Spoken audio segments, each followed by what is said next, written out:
Hei, padan muka dia ni viral. Itulah, buat salah yang patut kena kajang berjemaah. Cik tengok ni. Sabar bang. Kalau betul lah dia buat salah, janganlah sampai memakai hama dia.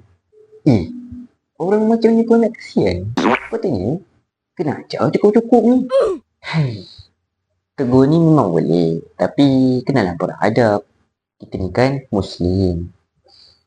Nabi pernah bersabda, sesungguhnya Allah hanya merahmati di kalangan hamba-hambanya yang ada sifat penyayang.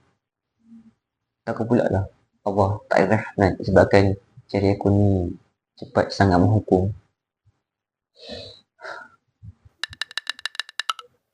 Inilah, aku doakan hidayah untuk dia dan juga hidayah untuk diri aku juga. Inilah anak mulia. Kalau kita jaga hati orang lain, Allah pun akan jaga kita.